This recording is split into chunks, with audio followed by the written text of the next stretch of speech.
জাপানের পথে প্রধান উপদেষ্টা ডক্টর মোহাম্মদ ইউনুস রাত 2:10 হযরত শাহজালাল আন্তর্জাতিক বিমানবন্দর ছাড়ে ডক্টর ইউনুসকে বহনকারী ক্যাথে প্যাসিফিক এয়ারলাইন্সের একটি ফ্লাইট।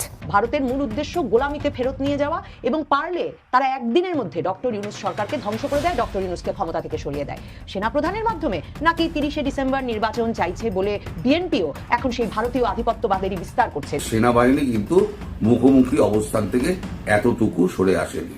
তাদের বিরুদ্ধে এবার সেনাবাহিনী কঠোর অবস্থান নেবে বলে জানিয়েছেন সেনাপ্রধান। অর্থাৎ সেনাপ্রধান পরিষ্কার একটা বার্তা দিলেন যে আমি যে কোনো অবস্থার জন্য তৈরি আছি। কি অবস্থান সেনাবাহিনীর কাজ আসলে কি গরু ছাগলের বর্জ্য পরিষ্কার করা নাকি দেশের স্বাধীনতা সার্বভৌমত্ব রক্ষা করা? সেই কথাই সেনাবাহিনী খুবই ভদ্রভাবে ব্যাপারটা উপস্থাপন করেছে এবং স্পষ্ট করে দিয়েছে। পর্দার আড়ালে কি ঘটতে যাচ্ছে তার একটি ইঙ্গিত দেওয়ার চেষ্টা করা হয়েছে এই রিপোর্টে। এবং প্রশাসন আগামীতে সরকারের কতটুকু নিয়ন্ত্রণে থাকবে, রাজনৈতিক পরিস্থিতি কতটুকু সরকারের বাইরে যাবে সে সম্পর্কে একটা স্বচ্ছ ধারণা দেওয়ার চেষ্টা করা হয়েছে এই রিপোর্টে। কি হতে যাচ্ছে, সামনে কি হবে? প্রধান উপদেষ্টা ডক্টর মোহাম্মদ ইউনুসের সঙ্গে বৈঠকের পরই জামাত নেতারা ছুটে গেছেন সেনাপ্রধান ওয়াকারুজ্জামানের কাছে। নমস্কার প্রিয় বন্ধুরা, তো আজকের যে ভিডিও পার্টগুলো আপনারা দেখেছেন, এই ভিডিওর পার্টগুলো খুবই গুরুত্বপূর্ণ। আর এই ভিডিওর যে পার্টগুলো আপনারা দেখেছেন, এখন সেই রকমই মহল চলছে বাংলাদেশের রাজনীতিতে। বাংলাদেশের রাজনীতিতে এমনই একটা জল ঘোলা হয়ে আছে, কার সাক্তাতে এই দেশ চলবে, কোন মিলিটারি কোন আর্মিরা এই দেশকে চালাবে, না ইউনুস সরকার চালাতে পারবে, না আদেও দেশকে ছেড়ে দিয়ে সে চলে যাবে এই বাংলাদেশ থেকে। তো পুরো ভিডিওটাকে স্কিপ না করে পুরো দেখতে থাকুন, আর তাহলে বুঝতে পারবেন যে ভিডিওটা কোন দিকে ইঙ্গিত করছে। ভিডিওটার পুরো গোড়া পর্যন্ত আপনারা বুঝতে পারবেন।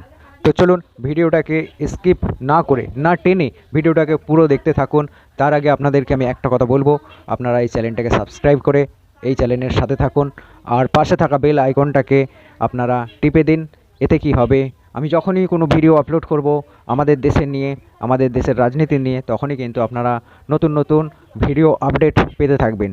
তো চলুন বেশি স্কিপ না করে, বেশি কথা না বলে আপনাদের সামনে ভিডিওটা রাখি। তাদেরকে জানিয়েছেন বাংলাদেশ ভারতীয় আধিপত্যবাদের বড় সংকটের মধ্যে আছে এবং তাদের মূল উদ্দেশ্য, ভারতের মূল উদ্দেশ্য গোলামিতে ফেরত নিয়ে যাওয়া এবং পারলে তারা একদিনের মধ্যে ডক্টর ইউনুস সরকারকে ধ্বংস করে দেয়, ডক্টর ইউনুসকে ক্ষমতা থেকে সরিয়ে দেয়। তো আমরা তো আগস্ট মাস থেকেই শুনে আসছি যে এই সরকারের ফ্যাসিবাদ বিরোধী এই যে শক্তি অন্তর্বর্তীকালীন সরকার হিসেবে ক্ষমতা নিয়েছে, কিংবা ছাত্রদের নতুন দল গড়তে যাচ্ছে, কিংবা বৈষম্য বিরোধী ছাত্র আন্দোলনের সমন্বয়ক হিসেবে সারা বাংলাদেশ দাপড়ে বেড়াচ্ছে, তাদের মূল কাজ, মূল লক্ষ্য, মূল প্রতিজ্ঞা বাংলাদেশকে ভারতীয় আধিপত্যবাদ মুক্ত করা। এখন এই সংকটকে তৈরি করলেন সেনাপ্রধান। এই যে ভারতীয় আধিপত্যবাদ একদিনের মধ্যেই নাকি পারলে অন্তর্বর্তীকালীন সরকারকে ধ্বংস করে দেয়, সেই আধিপত্যবাদ ভারত কিভাবে ছড়িয়ে দিচ্ছে এত দ্রুততার সাথে? সেনাপ্রধানের মাধ্যমে। নাকি 30শে ডিসেম্বর নির্বাচন চাইছে বলে বিএনপিও এখন সেই ভারতীয় আধিপত্যবাদেরই বিস্তার করছে, যেমনটা আসিফ মাহমুদ সজীব ভুইয়া কিংবা নাহিদ ইসলামরা বলছেন হরহামেশা যে ভারত, বিএনপি, আওয়ামী লীগ এবং সেনাপ্রধান, উত্তরপাড়া সবাই নাকি এখন এক সুরে কথা বলছে। ডক্টর ইউনুসের গল্পের মূল প্লটটা কি সেটা খুব পরিষ্কার হয়নি, তবে ভারতীয় আধিপত্যবাদ যে মূল সমস্যা সেটা বোঝা গেছে। কিন্তু এক মজা দেখুন, আগস্ট থেকে আমরা ভারতীয় আধিপত্যবাদের বিরুদ্ধে রাজপথে, আলোচনায়, ফেসবুক স্ট্যাটাসে নানা রকম বক্তৃতা শুনছি বটে, কিন্তু এই গোলামি থেকে আমাদেরকে মুক্ত করার জন্য ডক্টর ইউনুসের সরকারের কোনো উদ্যোগ এখন পর্যন্ত দেখিনি। প্রথম শুরু করি, ডক্টর আসিফ নজরুল যে 26 লাখ ভারতীয় বাংলাদেশে চাকরি করছেন বলে আসছিলেন শেখ হাসিনার আমলে, সেই 26 লাখের মধ্যে কতজন এখনো বাংলাদেশে কাজ করেন সে খবর এখন পর্যন্ত আমরা জানি না, এবং কোনো ভারতীয় বা একদল ভারতীয়কে বাংলাদেশ আর চাকরিতে রাখতে রাজি হয়নি বলে তাদেরকে দেশে ফিরে যেতে হয়েছে এমন কোনো খবর আমরা এখন পর্যন্ত পাইনি। আমরা দেখেছি ভারত আগস্ট মাস থেকে যত বাংলাদেশের সাথে সম্পর্ক খারাপ হয়েছে, তারা সীমান্তে কাঁটাতারের বেড়া দেওয়া শুরু করেছে যাতে কাচের ঝনঝনানি পাওয়া যায়, কাজেই সীমান্তে কাঁটাতারের বেড়ার উপরে বোতল লাগানো শুরু করেছে, খুবই তীব্র আলোর লাইট লাগানো শুরু করেছে সীমান্ত জুড়ে। কিন্তু আমরা বাংলাদেশের পক্ষ থেকে এই কাঁটাতারের বেড়া তৈরি করা কিংবা আসলে সীমান্তের 150 গজের মধ্যে ভারত সেটা করছে কিনা সেগুলো ঠেকানোর আমরা কোনো ব্যবস্থা করতে পারি। তারা বাংলাদেশের বিভিন্ন সীমান্ত দিয়ে তারা বাংলাদেশি অভিযোগে শিশু, বৃদ্ধ, নারী, পুরুষ মানুষদেরকে তারা পুশিন করছে এবং বাংলাদেশ সেই পুশিনের বিরুদ্ধে এখন পর্যন্ত আনুষ্ঠানিক কোনো প্রতিবাদ জানাতে পারেনি। তার কারণ খলিলুর রহমান, জাতীয় নিরাপত্তা উপদেষ্টা, যাকে মার্কিন যুক্তরাষ্ট্র থেকে উড়িয়ে আনতে হয়েছে আমাদের নিরাপত্তা নিশ্চিত করার জন্য, তিনি বলেছেন বাংলাদেশ চেষ্টা করছে ভারতের সঙ্গে এ বিষয়ে আলোচনার চ্যানেল সৃষ্টি করতে। কিন্তু দেখুন, এই নিরাপত্তা উপদেষ্টা খলিলুর রহমান মার্চে যখন থাইল্যান্ডে ভারত বাংলাদেশের দ্বিপাক্ষিক বৈঠক অনুষ্ঠিত হলো, তার আগে ভারতের নিরাপত্তা উপদেষ্টা অজিত দোভালের পাশে গিয়ে বসেছিলেন ডিনারের সময়, এবং পরে দেশে এসে তিনি বলেছিলেন তিনি আর অজিত দোভাল মগ্ন হয়ে নিজেদের মধ্যে আলোচনা করেছেন এবং মগ্ন হয়ে কি বিষয়ে তারা এত গভীর আলোচনায় লিপ্ত হয়ে পড়েছিলেন সে কথা পরে তিনি তার স্মৃতি কথায় লিখবেন। তাহলে মগ্ন হয়ে যে দেশের নিরাপত্তা উপদেষ্টার সঙ্গে বাংলাদেশের নিরাপত্তা উপদেষ্টা আলাপ করলেন, সেই নিরাপত্তা উপদেষ্টা এখন ভারত যখন পুশিন করছে সীমান্ত দিয়ে, তখন আলোচনার কোনো চ্যানেল চালুই করতে পারছেন না ভারতের সঙ্গে। বাংলাদেশ পাল্টা কি করছে? বাংলাদেশ ভারত যাদেরকে পুশিন করছে সেই পুশিন করা নারী, পুরুষ, শিশুদেরকে পরিবারের সঙ্গে খাগড়াছড়ি সীমান্ত দিয়ে, সুন্দরবন সীমান্ত দিয়ে, পঞ্চগড় সীমান্ত দিয়ে, এই সব সীমান্ত দিয়ে ভারত যাদেরকে পুশিন করছে সেই শিশু, বৃদ্ধ, নারী, পুরুষকে বাংলাদেশ পরিবারের সঙ্গে মিলিয়ে দিচ্ছে। তার মানে ভারত তো ঠিক কাজই করছে। তার মানে ভারত বাংলাদেশের নাগরিকদেরকেই পাঠাচ্ছে এবং বাংলাদেশ ভারতে বাংলাদেশি নাগরিক যারা রয়ে গেছেন অবৈধ কাগজপত্রে বা অবৈধ উপায়ে, তাদেরকে এভাবে ঠেলে সীমান্ত দিয়ে পুশিন প্রক্রিয়ায় পাঠিয়ে দেওয়া তার মানে সমর্থন করছে এবং মেনে নিচ্ছে। কোনো রকম আলোচনা, প্রতিবাদ ছাড়াই ভারত পুশিন করে দিচ্ছে আর বাংলাদেশ সেই ব্যক্তিদেরকে তাদের পরিবারের সঙ্গে মিলিয়ে দিচ্ছে। এই হচ্ছে ইউনূস সরকারের আধিপত্যবাদ বিরোধী অবস্থান। সেই ডিসেম্বর মাসে আপনার সঙ্গে বৈষম্য বিরোধী ছাত্র আন্দোলনের প্রথম আনুষ্ঠানিক বৈঠকেই এই আন্দোলনের নেতারা, সমন্বয়কেরা দাবি করেছিল ভারতের সঙ্গে বাংলাদেশের যত অসম চুক্তি আছে তা যেন আপনার সরকার চিহ্নিত করে এবং বাতিল করে। আজ পর্যন্ত 9 মাস ধরে একটা অসম চুক্তিও আপনারা চিহ্নিত করেন নাই বা করতে পারেন নাই এবং বাতিল তো করেনই। তাহলে আপনিও যদি ভারতীয় আধিপত্যবাদের বিরুদ্ধে কোনোই ব্যবস্থা না নিতে পারেন, তাহলে ভারতীয় আধিপত্যবাদ আপনাকে যদি একদিনের মধ্যে ফেলেই দেয়, তাতেই বা বাংলাদেশ কোন গোলামির সম্ভাবনার মধ্যে নতুন করে পড়বে, যেই গোলামি থেকে আপনি আমাদের গত 9 মাসে মুক্ত করেছেন? সেনাবাহিনী একদিন আগে প্রেস ব্রিফিংয়ে এটা নিয়ে ইনফরমালি কথা বলেছিল। এবার একেবারে ফর্মাল প্রেস বিজ্ঞপ্তিতে, সংবাদ বিজ্ঞপ্তিতে ব্যাপারটা খোলাসা করে দিল। কি অবস্থান সেনাবাহিনীর কাজ আসলে কি?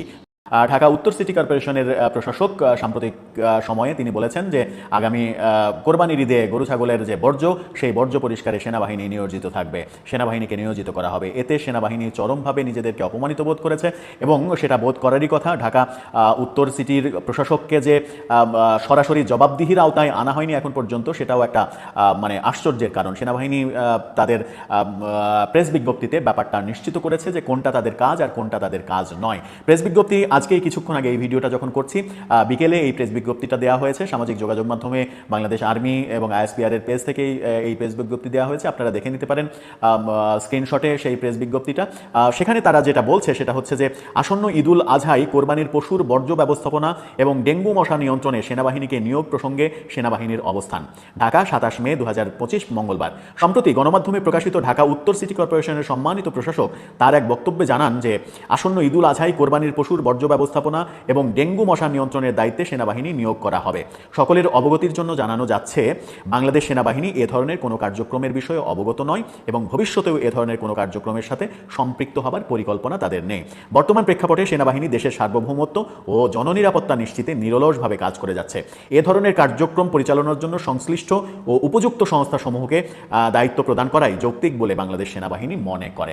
অর্থাৎ আপনি বর্জ্য ব্যবস্থাপনা যাদেরকে দিয়ে করানো উচিত, যারা এই কাজ করতে অভ্যস্ত কিংবা যাদের যোগ্যতা ওই কাজ করার, তাদেরকে দিয়ে ওই কাজ করান। সেনাবাহিনীকে কেন এর মাঝে টানেন? সেনাবাহিনী কেন গরু ছাগলের বর্জ্য পরিষ্কার করতে যাবে? এই কাজে কেন যাবে? সেনাবাহিনী যখন দেশের একেবারে ক্রান্তি লগ্নে দেশের স্বাধীনতা, সার্বভৌমত্ব, নিরাপত্তা এগুলো নিয়ে কাজ করছে, তখন ঢাকা উত্তর সিটির প্রশাসক কোন ক্ষমতা বলে বললেন? সেনাবাহিনী কি তার আন্ডারে? সেনাবাহিনী কি তার অধীনস্থ যে তিনি নিজ ক্ষমতা বলে দিলেন যে এই কাজে সেনাবাহিনী নিয়োগ করা হবে? এটা তার এখতিয়ার বহির্ভূত, এটা তিনি বলতে পারেন না, বরং তাকে জবাবদিহির মধ্যে আনা উচিত। কারণ সেনাবাহিনী তার পৈতৃক সম্পত্তি নয় যে সেনাবাহিনীকে যে কোনো জায়গায় কাজে লাগাবেন এই ঘোষণা দিয়ে দিবেন সরকার এবং সেনাবাহিনীর সঙ্গে কোনো ধরনের আলোচনা না করে। সেই কথাই সেনাবাহিনী খুবই ভদ্রভাবে ব্যাপারটা উপস্থাপন করেছে এবং স্পষ্ট করে দিয়েছে যে বর্জ্য ব্যবস্থাপনা করা সেনাবাহিনীর কাজ নয়, এটার জন্য যারা উপযুক্ত তাদেরকে দিয়ে এই কাজ করানো উচিত। তাতে আপনি কি বুঝলেন দর্শক? ঢাকা উত্তর সিটি কর্পোরেশনের প্রশাসক যখন সেনাবাহিনীকে এই ধরনের তুচ্ছ-তাচ্ছিল্য জ্ঞান করার চেষ্টা করে, তখন সরকার সেনাবাহিনীকে করিডোর, জাতীয় নিরাপত্তার বহু ইস্যুতে যে অন্ধকারে রাখছে, দুইটার কি এক ধরনের মিল খুঁজে পান? দুইটা কি একই সূত্রে গাথা? আন্তর্জাতিক বার্তা সংস্থা ডক্টর ইউনূস সরকারকে নিয়ে একটি চরম বাস্তবতা সম্পন্ন রিপোর্ট প্রকাশ করেছে।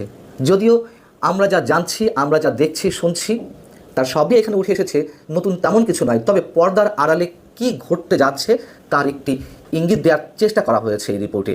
এবং প্রশাসন আগামীতে সরকারের কতটুকু নিয়ন্ত্রণে থাকবে, রাজনৈতিক পরিস্থিতি কতটুকু সরকারের বাইরে যাবে, সে সম্পর্কে একটা স্বচ্ছ ধারণা দেওয়ার চেষ্টা করা হয়েছে এই রিপোর্টে। রিপোর্টের শিরোনাম হচ্ছে what's behind the political tension rolling Bangladesh. এখানে বলা হচ্ছে বাংলাদেশের রাজনৈতিক উত্তেজনা ক্রমশই বাড়ছে, এর পেছনে একাধিক জটিল সামাজিক, প্রশাসনিক এবং রাজনৈতিক বাস্তবতা কাজ করছে। এবং কতটা বাস্তবতা কাজ করছে সে তো আমরা দেখলামই। মঙ্গলবার কীভাবে অশান্ত হয়ে উঠেছিল সচিবালয়, নতুন যে সরকারি কর্মচারী অধ্যাদেশ সেটিকে কেন্দ্র করে। এবং এটিকে কেন্দ্র করে নিঃসন্দেহে অনেক কিছু ঘটে যাওয়ার সম্ভাবনা ছিল। সরকারের একটা দূরদর্শী সিদ্ধান্ত, নিঃসন্দেহে বলতে হবে যে সরকারের সচিবরা কর্মচারীদের সঙ্গে বসার কথা বলেছে, মন্ত্রী পরিষদ সচিবের কাছে তাদের বার্তা পৌঁছে দেওয়ার চেষ্টা করা হবে। আপাতত সামাল দেওয়া গেছে।